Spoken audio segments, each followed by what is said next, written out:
Hello everyone, and welcome to the first official video review from us here at the Mafitsu Archives. Today we're going to be taking a look at a figure from last year, from 2015, and that's from NECA's Terminator Genisys line, and it's the T800 Guardian.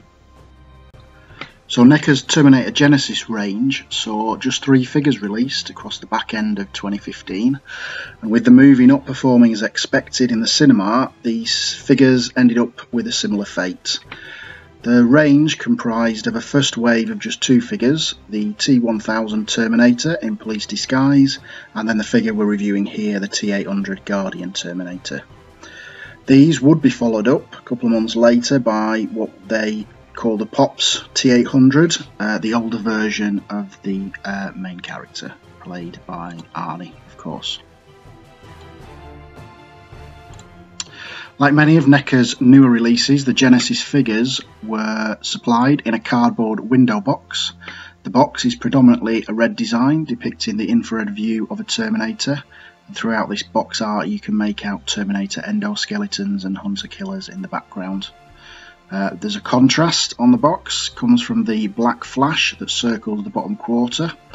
On the front, it's this black band that contains the Terminator Genisys logo, the character name, and a circular logo depicting an endoskeleton Terminator skull. And above this, and through the clear cutout window, is the figure itself. Round the sides, the red theme continues with a repeat of the logo at the top of the spine, the skull again midway, and the character name on the black band at the bottom. On the back, and offset to the right, is a panel that gives details and some characteristics of the T800, things like strength, weaknesses, and of course interesting facts. Directly under this panel are 2 inserts showing the T1000 figure that we also mentioned is also available, and next to him the older Pops T800, and this one is labelled Coming Soon. The bottom of the back panel on the reverse is populated with 3 images of the actual Guardian figure in a variety of poses. Out of the box, and the Guardian sits in a usual plastic tray, and that into a 3-sided grey insert. And it's this grey insert at closer inspection that also contains a number of readouts, targeting scopes, the kind of things that reflect the technical view of an active Terminator. The Guardian comes packed with just 1 accessory, a shotgun, and there are no swap out parts. And this is quite a big difference in this release versus the other 2 figures in the range, with the T1000 and the Pops Terminator coming with significantly more options to amend the look of the figure. So there's a bit of an element of feeling shortchanged, but then again, if you look at the movie, there's not a lot else NECA could have included with this figure to change his appearance. Guardian stands exactly 7 inches high, and that's bang on with most of the other Arnie figures that NECA have given us over the recent years. The sculpt is the usual high quality and a perfect likeness which we have come to expect from the NECA sculpting team. They've also still managed to inject some personality into the facial expression, with Arnie exhibiting a very subtle grimace.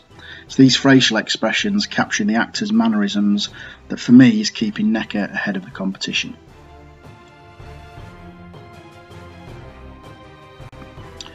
Sadly, the paint on my version wasn't as good as the head sculpt. The eyebrows and the front of the hairline had paint missing, so you were simply seeing the flesh tone underneath. They'd also completely missed the hair around his ear on his right hand side, making Arnie look a bit like he'd been attacked by an angry barber.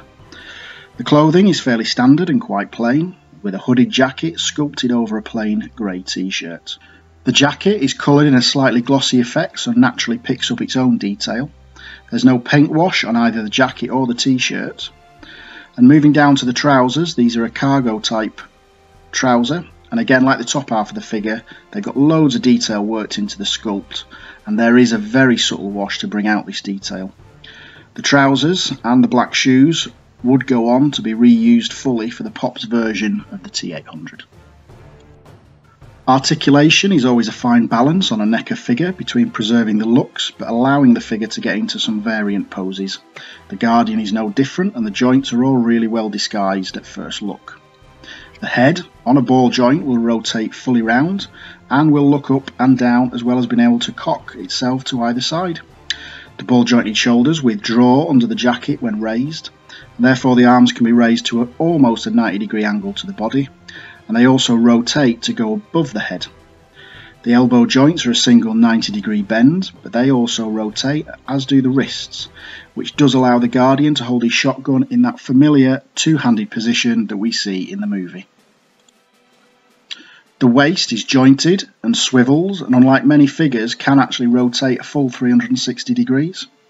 The hip joints are well hidden, but not as manoeuvrable as other ranges, so you won't get the Guardian to sit or kneel particularly well. The knees are single jointed, not double like we've been finding more and more on the figures of this scale. And there is an ankle joint, and although this is restricted by the trouser leg and can only really shuffle a little bit either way just to square off the stance. The only accessory to speak of is the shotgun, which is really well sculpted and painted in at least 3 different colours, all of which are perfectly applied with no bleed or drips. Fits snugly into the right hand and can then be cradled if you wish in the left hand, so that sort of mid-rift firing position. My only gripe with the gun is that I'm already getting paint rub on the barrel from that left hand. The T800 Genisys Guardian is by no way a bad figure. In fact, it suffers more because of the high bar NECA has set with other releases in the same price bracket, and indeed within the same range.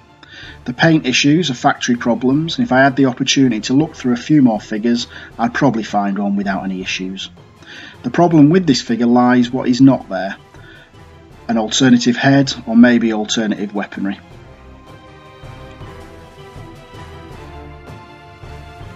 There are certainly better and more iconic Terminator figures out there.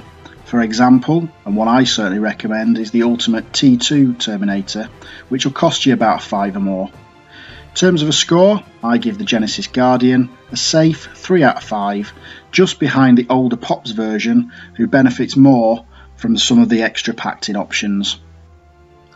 Thank you for listening, and you can read this review and many more at the Mafitsu archives at www.mafitsu.co.uk and across our social channels.